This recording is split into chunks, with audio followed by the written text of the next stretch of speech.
So, Congressman, I want to get back to what you said about, well, Biden, if he gets ousted and impeached and 2/3 in the Senate, we got Kamala Harris. What good does that do? Well, first of all, he's not going to get impeached in the Senate. It doesn't matter what he did.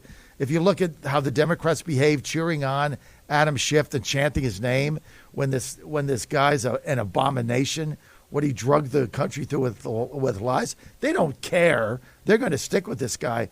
But I think what we're concerned about is not Kamala Harris. What we're concerned about is accountability for what this guy has done, what he's putting the country through. And so I think that's really the issue. When you say these committees will get the evidence out, can you, sir, walk us through how that works? Sure. When you turn on any of the committees, and basically every committee since the Republicans took over have got subpoena power. I'm on the financial services. We can subpoena anybody that we feel is necessary to have testify. The same way with the Homeland Security and the judiciary. Get people up that will grill the different, and we'll go into detail on the claims that they're making. And the good thing about it, they can back up these claims. I mean, Adam Schiff, we just censored, he couldn't back up anything. His words were meaningless, even though he said there's evidence will always be here tomorrow or next week. Here we've got laptop information on Hunter. We've got text. We've got emails about the president, his involvement. We got pictures. We got family friends that are coming forward now because they don't want to be involved with something that's so dirty. And so the evidence will come out, and just what already we have is enough to indict this president and remove him from office.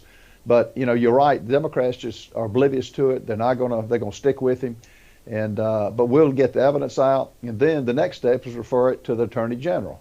Now we all know Merrick Garland is basically a pawn for the Biden family, and so is he going to do anything with it? No. But you play the cards that you're dealt, and the only thing we can do now is get it through the committees, bring it to the floor.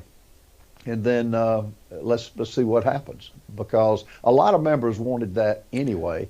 They wanted the evidence, and I think that's the right course. And what we're doing I think the American people will understand it. Every meeting we have now, John, all the Democrats talk about is Donald Trump. And they know they don't have anything positive with this president and won't have anything positive. He's been a dismal failure. Okay, so what the plan is then, because it's in DHS and it's in the Judiciary Committee.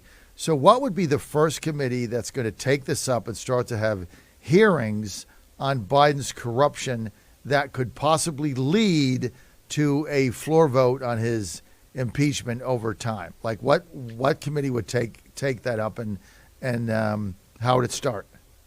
Well, most likely the Homeland Security, because if you look at the one thing that this president has done is our sovereignty is no longer in play.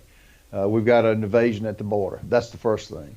The emoluments clause and enriching yourself while in office will be something the judiciary will take up.